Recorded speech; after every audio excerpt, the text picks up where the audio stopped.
Assalamualaikum warahmatullahi wabarakatuh. Hai sahabat virtual dimanapun Anda berada, Alhamdulillah berjumpa dengan saya lagi, Wahyu Saputra, yang akan membawakan acara Syiar Ramadan, dialog interaktif hikmah Ramadan yang diselenggarakan oleh IAIN Ponorogo. Alhamdulillah pada kesempatan kali ini saya sudah bersama dengan seorang narasumber. Beliau adalah seorang dosen, alumni Fakultas Syariah IAIN Ponorogo, Bu ya. Ya. Dan beliau sekarang menjadi wakil dekan tiga Iya. Fakultas Ekonomi dan Bisnis Islam di IAIN Ponorogo. Beliau adalah Ibu Ridho Rohamah, MSI. Ya. Apa kabar, Bu? Alhamdulillah baik, Mas Wahyu. Terima kasih sudah berkenan untuk hadir pada acara kita hari ini, Bu. Iya. Ya, untuk nanti kira-kira kita akan membincang mengenai apa, Bu?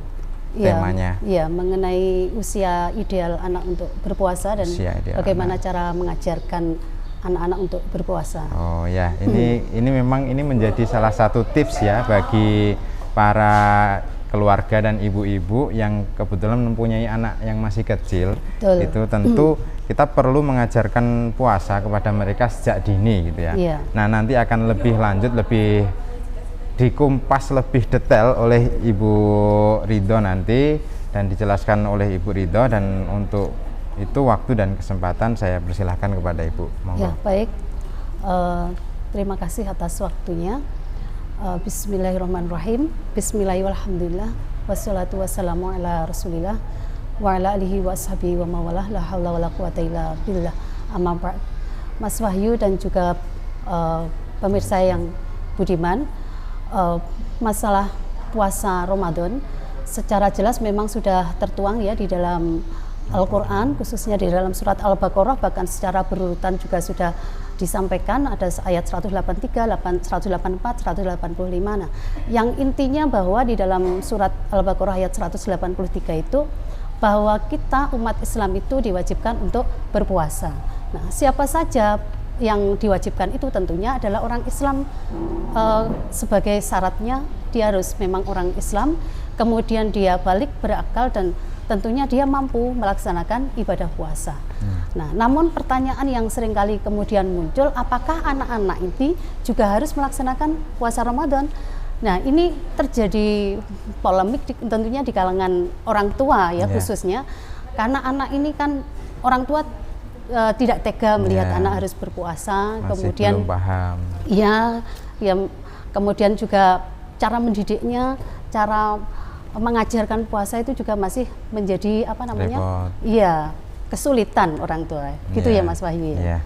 Kira-kira apa yang menjadi alasan kenapa anak itu harus berlatih puasa, Bu? Ya, baik.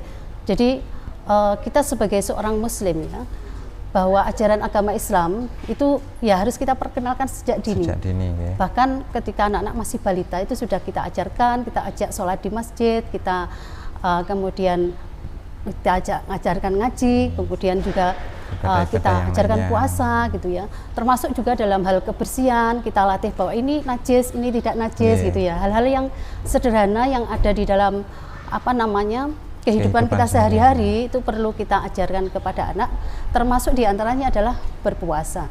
Di samping itu juga bagaimana kita juga melatih anak-anak untuk mengucapkan salam, ya hal-hal yang kecil itu memang di dalam Islam harusnya diperkenalkan. Yang tidak kalah penting juga orang tua itu juga harus mendoakan anak.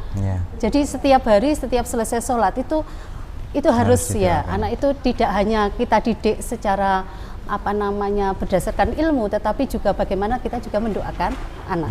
Begitu ya Mas. Kira-kira kalau misalkan idealnya itu umur berapa sih, Bu, untuk mengajarkan anak berpuasa itu? Ya. Jadi kalau mengenalkan itu sedini mungkin.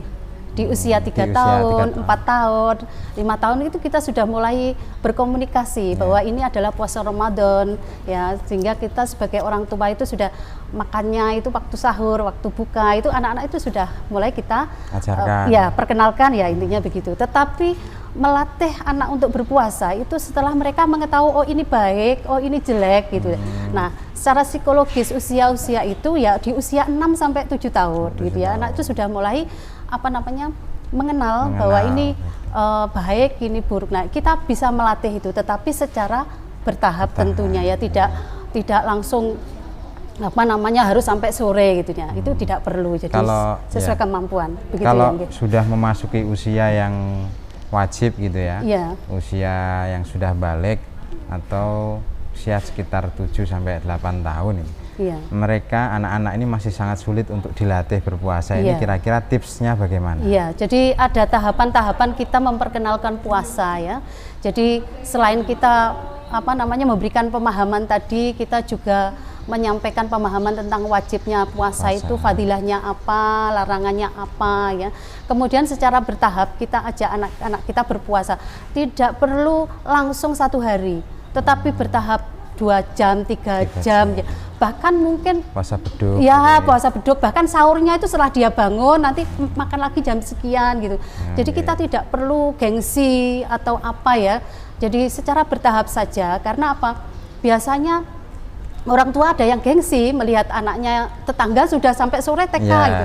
Itu tidak perlu karena masing-masing anak itu berbeda ya. Jadi memang kemampuannya berbeda. Nanti kalau sudah pada masa kesadarannya dia akan meminta puasa itu sampai sore. Di samping itu lingkungan keluarga ini harus juga menciptakan lingkungan orang yang berpuasa juga. Jadi terkadang mungkin karena suatu hal orang tua itu tidak berpuasa gitu ya. Ya itu secara bijak harus mensikapi, jangan ditunjukkan malah kepada anaknya. Ya malah makan di depannya. Ini kan juga memicu dia untuk membatalkan puasa. Saya kira seperti itu. Ya, terima kasih, luar biasa apa yang sudah dijelaskan oleh Ibu Ridho tadi tentang usia ideal anak belajar berpuasa dan tips mengerjakannya.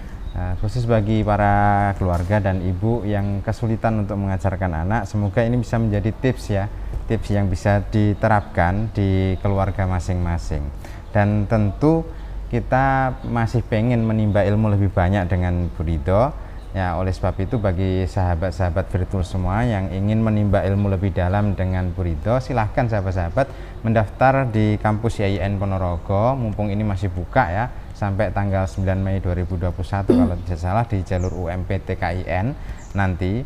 Kenapa harus daftar di YIN Ponorogo? Karena di YIN Ponorogo itu menawarkan banyak kesempatan ya, mulai dari satu-satunya kampus PTAI yang negeri di Karsiden Madiun, atau PTKIN negeri itu satu-satunya di Karsiden Madiun, hanya di YIN Ponorogo. Kemudian biaya SPP dan UKT ya namanya Bu, itu sangat terjangkau dibandingkan dengan PTKIN lain di Jawa Timur lah itu, atau bahkan dengan PTKIN di wilayah lain itu lebih murah di YIN Ponorogo, lebih terjangkau di YIN Ponorogo.